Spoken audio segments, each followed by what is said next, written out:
स्वागत है आपका न्यूज 360 में। और आज मैं सिवान जिले के जाने माने सुविख्यात जनरल फिजिशियन डॉक्टर पीके रंजन से रूबरू हो रहा हूं। बदलते हुए मौसम में कौन कौन सी ऐसी बीमारियां हैं जो मानव जीवन को बुरी तरह से प्रभावित करती हैं और किस तरह से बदलते हुए मौसम में अपने हेल्थ और हाइजीन को मेंटेन रखा जाए, इन तमाम विषयों पर विस्तार से प्रकाश डालेंगे डॉक्टर पीके रंजन जी। सर, आपका स्वागत है हमारे चैनल में। जी थैंक यू। बहुत धन्यवाद।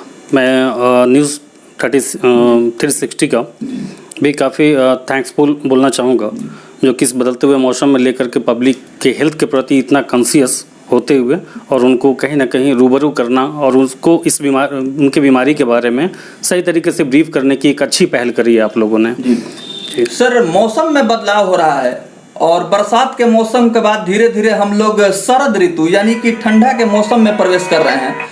इस मौसम में सामान्य तौर पर कौन कौन सी परेशानियां हो सकती हैं और कैसे बचाव किया जाए?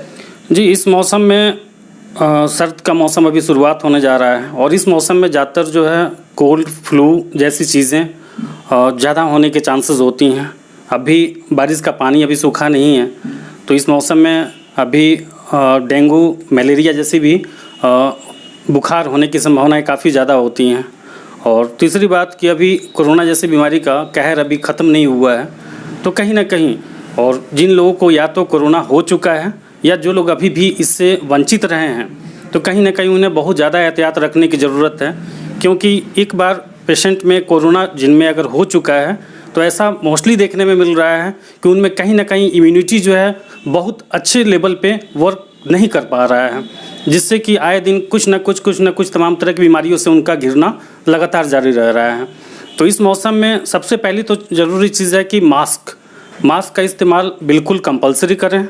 दूसरी बात खान पान में खास करके विटामिन सी, एंटीऑक्सीडेंट्स और विटामिन डी, ये तीन चीज़ का प्रयोग तो बिल्कुल कंपलसरी है। इससे चाहे हम कोरोना के सेंस में लें या फिर जनरल अभी इस मौसम में जो कोल्ड और फ्लू जैसी जो चीज़ें हैं उनसे भी बचने के लिए। डॉक्टर पीके रंजन विभिन्न प्रकार की बदलते हुए मौसम में होने वाली सामान्य तौर पर समस्याओं के विषय में विस्तार से प्रकाश डाल रहे हैं और मानव स्वास्थ्य को स्वस्थ बनाने के लिए जिन तमाम पौष्टिक चीज़ों की आवश्यकता होती है उसका भरपूर सेवन किया जाए और कौन कौन से विटामिन्स इस प्रभाव में सबसे ज़्यादा महत्वपूर्ण और प्रभावकारी भूमिका निभा सकते हैं, इसके विषय में बतला रहे हैं। इन्होंने कैल्शियम के बारे में, विटामिन सी के विषय में और विटामिन डी के विषय में लगातार बतलाया है, समझाया है। आशा करते हैं, आइए डॉक्टर साहब से जानते हैं कि स्वास्थ्य में जैसे कोरोना का समय चल रहा है और धीरे धीरे लोग जो है इस फोबिया से अब निजात पाने लगे हैं, ऐसे में किस तरह का हेल्थ पर और हार्ट पर, ब्रेन पर इसका असर होता है? सर, लोग डरे समय रहते हैं।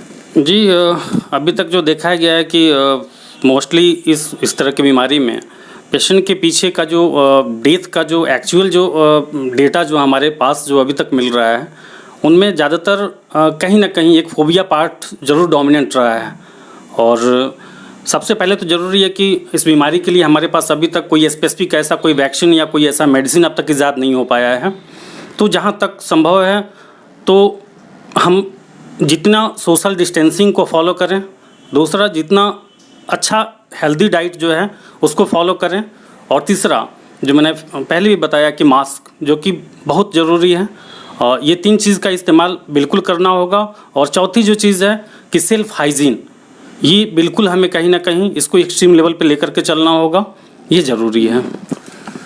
डॉक्टर पीके रंजन से जानते हैं कि लगातार संक्रमण का मामला में इजाफा हो रहा है और भारत सरकार ने लॉकडाउन का जो फैसला लिया उसके बाद शुरुआती दौर में लोग इस वायरस के प्रति काफ़ी गंभीर, चिंतित और सतर्क दिखाई दिए। लेकिन जैसे जैसे समय बीतता गया वैसे वैसे लोग जो है इस वायरस को लेकर के लापरवाहियां बरतना शुरू कर दिए। और अभी भी अगर हम मामले का उल्लेख करें तो निश्चित रूप से कहा जा सकता है कि बहुत सारे कोरोना पॉजिटिव के मामले और भी लगातार आ रहे हैं, लेकिन उन केसेज की तरफ लोगों का कोई ध्यान नहीं है। ऐसे में थोड़ी सी लापरवाही बहुत बड़ी घटना में तब्दील हो सकती है।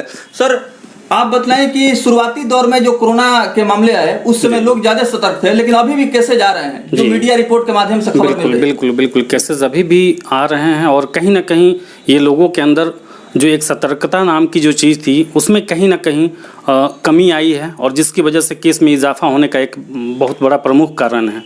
तो हमें सतर्क तब तक रहना होगा जब तक इसके लिए हमारे पास कोई ऑथेंटिक मेडिसिन या वैक्सीन जब तक नहीं आ जाता है। हमारे पास एहतियात प्रिकॉशन ही एकमात्र बेहतर विकल्प है, और ये हमें लेकर के चलना होगा, इसको नज़रअंदाज नहीं किया जा सकता। कोविड-19 के वैक्सीन में काफ़ी विलम्ब हो रहा है जी, क्यों, इसका कारण क्या है सर? इसके पीछे का कारण जो कि वैक्सीन का आना, गवर्नमेंट तो खैर सेंट्रल गवर्नमेंट इसके लिए लगातार प्रयासरत है, और चूँकि गवर्नमेंट वैक्सीन के आने के पहले की जो प्रक्रिया होती है वो उसमें कई स्टेजेस होते हैं, जो कि ह्यूमन से लेकर के एनिमल से लेकर के कई स्टेजेस में वो कहीं ना कहीं सक्सेसफुली जो है ट्रायल के बाद ही तब हमारे लिए वो अवेलेबल होता है। तो अभी हो सकता है कि कुछ दिन और इसमें समय लगे, लेकिन तब तक हमें सावधानी को रखना, इसको नज़रअंदाज नहीं करना है। डॉक्टर पीके रंजन से जानते हैं जिस तरह से ब्लड प्रेशर, डायबिटीज, हाइपरटेंशन और इस तरह के जो गंभीर केसेस सामने आते हैं उसके लिए काफ़ी विशेषज्ञ चिकित्सक सिवान में ये जाने जाते हैं। और डायबिटीज एक तरह से कहा जाए, विश्व स्वास्थ्य संगठन वर्ल्ड हेल्थ ऑर्गेनाइजेशन ने इशारा किया था कि आने वाले समय में भारत जो है डायबिटीज का कैपिटल होगा, यानी भारत जो है मधुमेह रोग का राजधानी बनेगा। और विशेषज्ञ चिकित्सक हैं, इस मामले को लगातार देखते हैं और स्वास्थ्य परीक्षण मरीजों का करते हैं। सर, डायबिटीज का कारण क्या है, कैसे इससे मतलब हम लोग निजात पाएं? जी, डायबिटीज़ का भारत में लगातार बढ़ने के पीछे का एक जो सबसे महत्वपूर्ण कारण है वो है हमारी जीवन शैली। अत्याधुनिक जीवन शैली की तरफ हम इतना तेज़ी से भाग रहे हैं, जिसमें कि हमारे अपने अंदर से जो इफ़ोर्ट्स होना चाहिए वो हम नहीं कर पा रहे हैं। और इसका एक सबसे बड़ा जो रीज़न है हमारी लाइफ स्टाइल और खान पान, जो कि कहीं ना कहीं डायबिटीज़ के रोगी को बढ़ने में सबसे ज़्यादा इजाफा करा रहा है। दूसरी बात, हृदय रोगियों के लिए, ब्लड प्रेशर के मरीज के लिए सर्दी का मौसम जो होता है बहुत अच्छा, बहुत हेल्दी नहीं कहा जा सकता। इस मौसम में सबसे ज़्यादा ब्रेन स्ट्रोक, हार्ट अटैक के मामले ज़्यादा देखने को मिलते हैं। तो कहीं ना कहीं हमें शारीरिक श्रम करना होगा, लाइफ स्टाइल को बहुत ही हेल्दी, एक्टिव लेकर के चलना होगा, और खान पान का बिल्कुल उचित जो है आहार लेना होगा, जिससे कि हम अपने आप को काफ़ी संतुलित रख पाएँ। ये थे डॉक्टर पीके रंजन, जो हमारे विशेष स्वास्थ्य से संबंधित जन जागरूकता अभियान कार्यक्रम जो हमारे न्यूज 360 ऑर्गेनाइजेशन के माध्यम से सर्कुलेट हो रहा है, संचालित हो रहा है, इस कार्यक्रम में शरीक थे और इन्होंने बहुत सारी महत्वपूर्ण जानकारियां हमारे व्यूअर्स के दी हैं।